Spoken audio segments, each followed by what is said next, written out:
ভারত এই যে 16 বছরে যেভাবে বাংলাদেশকে নির্ভর করে, আওয়ামী লীগকে নির্ভর করে এই অন্যায্য যে সম্পর্কগুলো আপনারা তৈরি করেছেন, আপনারা যদি মনে করে থাকেন এই ধরনের অন্যায্য সম্পর্ক আপনারা তৈরি করতে পারবেন, তাহলে আপনারা ভ্রান্তির মধ্যে রয়েছেন।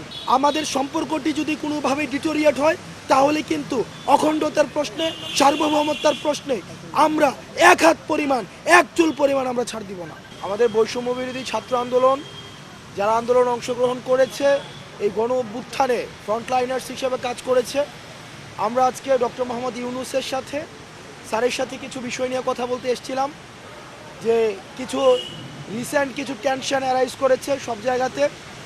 ভারতের সাথে বর্তমান যে বাংলাদেশের সম্পর্ক, গতকাল আমরা দেখেছি যে আগরতলায় যে হামলাটি হয়েছে আমাদের যেই বাংলাদেশ কনসুলেটের মধ্যে, এবং রিসেন্ট যেই সাম্প্রদায়িকতা ইস্যু যেটিকে বিশ্ব মিডিয়াতে দেখানো হচ্ছে যে বাংলাদেশে মাইনরিটিরা অনিরাপদে রয়েছে এবং দ্রব্যমূল্যের ঊর্ধ্বগতি, শিক্ষা, নতুন কমিশন, সংস্কার প্রস্তাবনা, এই বিষয়গুলো নিয়ে স্যারের সাথে আজকে আমাদের আলোচনা হয়েছে। আমরা যে ফিল্ডের যে বর্তমান অবস্থা, সেই অবস্থাটি স্যারকে জানানোর চেষ্টা করেছি। আমরা আমাদের জায়গা থেকে স্যারকে বলেছি যে বিশেষ করে প্রথমত ভারত সরকারের সাথে ফ্যাসিস্ট সরকারের যে ধরনের গোপন চুক্তিগুলো হয়েছে সেটি যেন প্রকাশ করা হয়। ফেলানি হত্যাসহ সীমান্ত যতগুলো হত্যা হয়েছে সেগুলোর জন্য বিচার নিশ্চিত করা হয়, এবং পানির যে ন্যায্য হিস্সা, সেই হিস্সাটি যেন বাস্তবায়ন করা হয়, এবং আমাদের যেই বাণিজ্যিক যে সম্পর্কটি রয়েছে ভারতের সাথে, সেই সম্পর্কটি যেন ন্যায্যতার ভিত্তিতে হয় এবং সেটির মধ্যে যেন ডিগনিটি থাকে। আমরা সেই বিষয়গুলো নিয়ে কথা বলেছি। আপনারা জানেন যে সিন্ডিকেটের কারণে মানুষের যে দ্রব্যমূল্যের ঊর্ধ্বগতিতে মানুষের স্বাভাবিক জীবন যে ব্যাহত হচ্ছে, মানুষ ফিল করছে যে এই যে দ্রব্যমূল্যর লাগাম টানা উচিত। মানুষের সেই শঙ্কাটি আমরা ডক্টর মোহাম্মদ ইউনূস স্যারকে আমরা জানিয়েছি। আমাদের যেই সাম্প্রদায়িক যেই ট্রাম্প কার্ডটি বিশ্ব মিডিয়াতে ছড়ানো হচ্ছে, যে এই গণ অভ্যুত্থানটি হচ্ছে rise of Islam and fundamentalism, বিষয়টি যে আসলে এমন না, বরং সকল শ্রেণী পেশার ছাত্র নাগরিকের অংশগ্রহণের মধ্য দিয়ে এই আন্দোলনটি গণ অভ্যুত্থানটি হয়েছে। এবং আমাদের যেই হিন্দু ভাইদের সাথে বা যারা সংখ্যালঘু রয়েছে, যদিও এই শব্দটি ব্যবহার করতে আমরা আমাদের জায়গা থেকে আমরা সংকোচ বোধ করি, বাংলাদেশে প্রত্যেকেই সাম্য এবং মানবিক মর্যাদার মধ্য দিয়েই তাদের জীবন ধারণ করছে। আমাদের যে সম্প্রীতিটি রয়েছে, এই সম্প্রীতিটি কিভাবে বিশ্ব দরবারে আরও বেশি করে প্রচার করা যায় এবং অ্যান্টি প্রপাগান্ডার সেল নিশ্চিত করা যায়, সেই বিষয়গুলি নিয়ে স্যারের সাথে আমাদের কথা হয়েছে। আজকে মানুষ আমাদের মধ্য দিয়ে কি বার্তাটি দিতে চায়, সেই জিনিসটি স্যার আজকে আমাদের কাছ থেকে শুনেছে। ভারত সবসময় আওয়ামী লীগের চোখ দিয়ে বাংলাদেশকে দেখেছে। ভারতের সাথে যে সম্পর্কটি, সেটি জনগণের সাথে জনগণের সম্পর্ক হয়নি, সেটি রাষ্ট্রের সাথে রাষ্ট্রের সম্পর্ক হয়নি, বরং ভারতের সাথে আওয়ামী লীগের সম্পর্ক হয়েছে। এবং আমরা বারবার বলেছি, ভারতের জনগণের সাথে আমাদের বাংলাদেশের জনগণের কোনো ধরনের বিমাতা সুলভ সম্পর্ক নেই, অ্যান্টাগনিস্টিক কোনো সম্পর্ক নেই, বরং ভারতের যে সরকার একদম বছরের পর বছর, দেড় যুগের বেশি সময় ধরে বাংলাদেশকে নিয়ন্ত্রণ করার জন্য আওয়ামী লীগকে অস্ত্র হিসেবে ব্যবহার করেছে।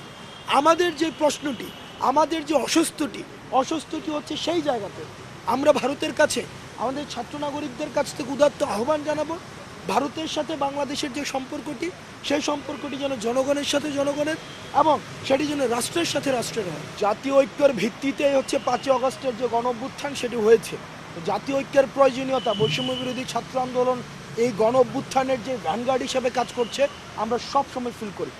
সর্বশেষ আমরা একটি বার্তা স্পষ্টভাবে দিতে চাই যে আওয়ামী লীগ সরকার এই সংখ্যালঘু ট্রাম্প কার্ডটির মধ্য দিয়ে একটা ন্যারেটিভ বাস্তবায়ন করেছে যে আওয়ামী লীগ যতদিন রয়েছে ততদিন হিন্দু ধর্মের স্বার্থ রক্ষা হবে। আমরা এই বিষয়টিকে আপনাদের মিডিয়ার মধ্য দিয়ে ভারতকে বলতে চাই, আওয়ামী লীগ সরকার যেভাবে সংখ্যালঘুদেরকে নির্যাতন করেছে, নিপীড়ন করেছে, তাদের সম্পদ লুণ্ঠন করেছে, সেটির উদাহরণ আর ইতিহাসে দ্বিতীয়টি নেই। আপনারা যদি মনে করে থাকেন যে আওয়ামী লীগই শুধুমাত্র সংখ্যালঘুদের অধিকার রক্ষা করবে, সেটি সম্পূর্ণ আপনাদের ভুল ধারণা। আর সংখ্যালঘু যে ভাইয়েরা রয়েছেন, হিন্দু ধর্মের যে ভাইরা রয়েছেন, অনেকেই রয়েছেন যারা ফিজিক্যালি বাংলাদেশি কিন্তু মানসিকভাবে ভারতীয় ধ্যান ধারণা পোষণ করেন। আমরা আপনাদেরকে বলবো কিছু সংখ্যক যারা এখানে বসে কনস্পিরেসি করছেন, আমরা স্পষ্টভাবে বলতে চাই বাংলাদেশের সার্বভৌমত্ব অখণ্ডতার প্রশ্ন আমাদের, গতকাল আপনারা দেখেছেন যে জগন্নাথ হল থেকেও কিন্তু আমাদের সাথে ইউনিটি ঘোষণা করেছে। আমাদের বাংলাদেশের সার্বভৌমত্বের প্রশ্নে, অখণ্ডতার প্রশ্নে আমাদের হিন্দু, মুসলিম, বৌদ্ধ, খ্রিস্টান এবং মুসলমান আমরা একসাথে সার্বভৌমত্ব এবং অখণ্ডতার প্রশ্নে আমরা লড়াই করব।